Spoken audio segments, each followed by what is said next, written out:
Nasaan ka bang kalagayan? Nung tinawag ka ng Diyos, hindi ka naman malakas eh. Wala hong tinawag ng Diyos na malakas ka. Lahat ho tayo mahihina. Lahat ho tayo nangangailangan that time.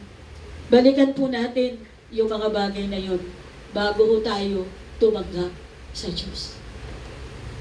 Kasi minsan yung iba, nakakalimot na. Nakakalimutan na nila yung pangako nila sa Diyos. Hindi na nakapaglilingkod. Hindi nagagawa yung dati nilang ginagawa. Binabalikan ho tayo ng Diyos ngayon. Balikan mo yun. Amen po. Ano pa ho? Yung sinasabi ho dyan sa salita ng Diyos sa ating slide.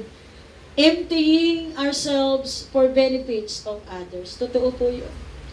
Maliban lang, na-empty mo yung sarili mo, hindi mo talaga pwedeng, hindi mo maaabot ang iba. Amen po. Para po sa benepisyo ng iba. Mabuti ng, naalaala ko po yun, ikakain na lang namin, o isasain na lang namin, ibibigay pa rin namin sa iba.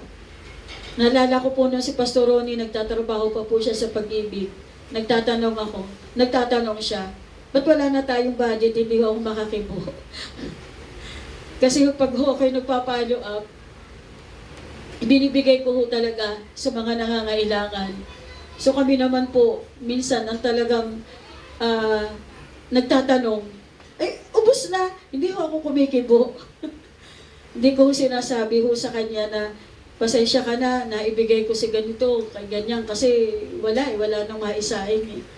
Minsan ho ganun, na ibibili mo na lang para na lang sana sa inyo, pero dahil nakikita mo yung pangangailangan ng iba, ibibigay mo pa yun sa kanya. At doon ho, napipilis ho natin ang ating Panginoon. Kaya ho, nagtatanong minsan ako sa Lord na, Panginoon, bakit ho naging district pastor ako? Ano yung nakita mo? Wala akong nakikita sa sarili ko na para bang ito yung ano ko, ang tataas kasi ng tingin ko sa mga pastor ho natin. Pero sa biyaya at habag ho talaga ng Panginoon, puso ho talaga. Sabi ko, salamat Panginoon na pagkatiwalaan mo po ako. Pero isa lang bagay, ang pwede kong sabihin po sa inyo, gagawin po namin kung ano yung makalulugod sa inyo. Dito po sa District 2, gagawin po namin kung ano po yung makalulugod sa inyo. Na ikaw lamang po ang ipipilis namin, hindi po ang tao.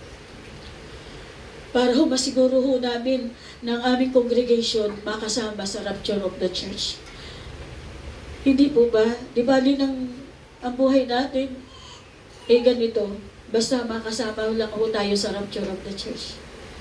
Kaya mapalad ho kayo na may mga meron, naaabot ho ninyo kayo po yung may kakayahan na abutin yung mga nangangailangan. Gawin na ho natin. Kasi po hindi po masasayang yung mga bagay po na yan. Ang Diyos po ang magmumultiply. Our God is the God of multiplication, not addition. Amen po. Totoo po yun eh. Nasaksihan ho namin yan.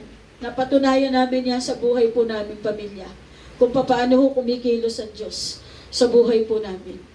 So, isan yung mga pagpapala yung humahabol na sa inyo. May mga pagkakataon na ganun. Na maa-amaze kayo, magpapasalamat ka na lang sa Lord. Thank you, Lord. Hindi po ba? Gusto mo ba natin maranasan yun? Walang masasayang na buhay kung ang buhay natin ay ibinigay natin sa Diyos.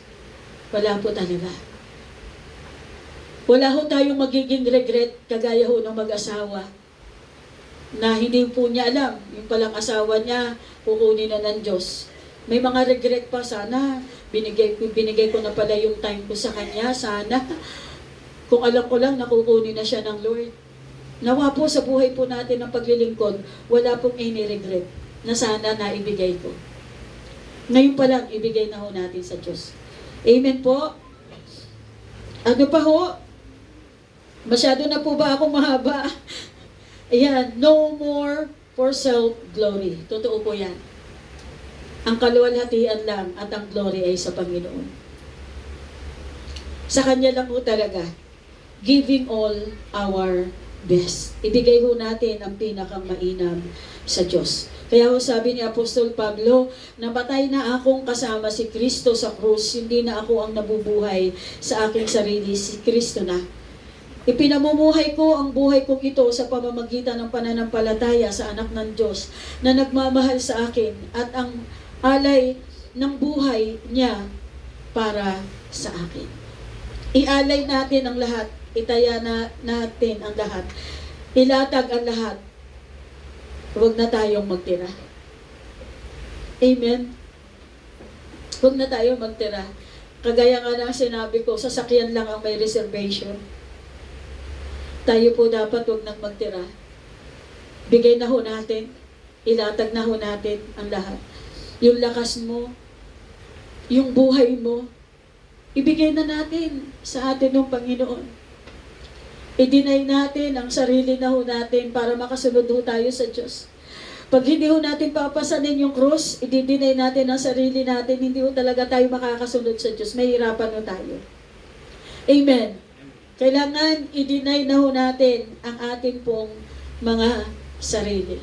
So yun po yung lagi kong prayer, na Lord, totoo po yun na kahit nasasaktan ka, ipapalis mo na lang.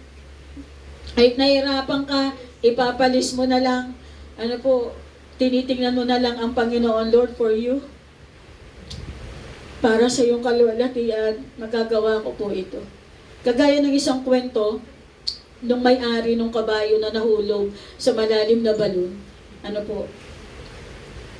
Wala na hong paraan, ginawa na po ng lahat ng paraan ng may-ari, doon sa kabayo, naglagay ng malalaking lubid. Pero habang inaangat yung kabayo, napipigtal po yung lubid. Ginawa po nung may-ari, ang sabi nung may-ari, kaysa naman sa mga moy, tabunan na lang natin ang lupa. So, habang yung kabayo, buhay pa po yung kabayo, tinatabunan na ng lupa. Pero anong ginawa ng kabayo? Habang siya tinatabunan ng lupa, nag-shake it off. Ano po ba yung shake it off? Di ba? Ganyan. Nag-shake it off siya. Habang tinatabunan po siya ng lupa, nag-shake it off yung kabayo. Yan, tabo naman, shake it off yung kabayo. Magtatabon, shake it off yung kabayo. Hanggang makaahon po yung kabayo. Ano po yung lesson? Sa buhay po natin, kung yung kabayo nga gumawa ng paraan, para po siya ay mabuhay. Ganon din po tayo. Para ho tayo po ay mabuhay na kasama ang atin ng Panginoon. Lahat ng dumadagan sa atin, mag-shake it off na lang ho tayo. I-shake it off para hindi ho tayo madaganan. Amen? Matabunan ng mga problema, ng mga takot, ng mga alalahanin sa buhay, ng kawalan ng pananampalataya, pag-aalala, ano pa man po yung mga bagay na makadadagan sa iyong espiritual, mag-shake it off ho tayo. Hanggang sa makaahon po tayo, tingnan po natin ang atin hong Panginoon habang tayo po ay nag-shake it off, na kaya natin ito dahil kasama natin ang Diyos. Amen po ba? Palakpakan po natin ang atin hong Panginoon. The rest of my life, the best of my life for Jesus alone. Amen! In summary, huwag tayong lumayo sa plano ng Diyos. Huwag nating kalimutan kung saan tayo nagsimula. Unahin muna ang kapakanan ng iba bago ang iyong sarili. Magbigay lagi ng papuri sa Diyos at hayaang purihin ka ng iba. Amen po ba? Huwag mo itaas ang sarili mo. Pag kung nagte-testimony, huwag mo kayong magkayaan ng ikaw na. Bakit wala bang ginawa Lord sa iyo sa loob ng isang linggo? Yung ginising ka ng Diyos, patotoo na yun. Salamat, Panginoon, binuhay mo ako, gising ako, narito ako ngayon. Di ba patotoo yun? Ang dami natin dapat ipatotoo sa buhay. Huwag mo tayo magturuan. Ikaw na. Ikaw na. Ikaw na. Anong ibig mo sabihin? Walang ginawaan, Lord. Anong patotoo mo? Dapat araw-araw may patotoo tayo. Amen. Ang dami mo ngayon, minsan yung iba, hindi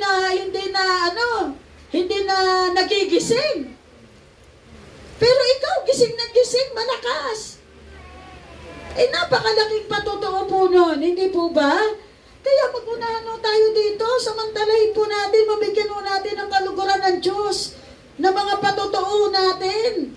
At tayo po, hayaan natin yung iba ho magpuri sa atin. As we end, let us remember yung legacy po ni Mayor Johnny. Alam niyo po yung legacy niya. Ganda po ng legacy ho niya. Nawa po, magkaroon din ho tayo ng legacy na kagaya ho niya. May sakit na ho siya. Grabe ho yung sakripisyo niya. Yung faith niya, grabe po yung faith niya, inayos ho niya ang JIL. Inayos ho niya ang mga pastor, inayos ho niya, marami po siyang inayos. Ano po, maging yung pagme-mayor niya, wala po siyang itinira, yung buong lakas niya, ibinigay niya sa kanyang panunungkulan. Una sa Diyos, pangalawa sa mga taong kanyang pinaglingkuran. Na kahit ho siya may sakit, siya ho mismo nagbabalot, ano po, ng mga ibibigay niya sa mga tao. Talagang kapakanan, mga senior citizen, inuuna niya, inaabot niya, minamahal po niya. Kaya po nung namatay po siya, lahat ng buong Bulacan nag-iiyakan, nagluluksa. Dahil po sa magandang legacy na iniwanan po ni Mayor Johnny. Nawa po sa buhay po ng bawat isa sa atin, may maiwan din ho tayo, may maalala ho ang tao sa bawat isa sa atin habang tayo po ay nabubuhay. Na magaya po yung ating paglilingkod. Amen? Amen po ba? Tayo po ay tumayo sa umaga pong ito at tayo po ay umawit ng buong puso.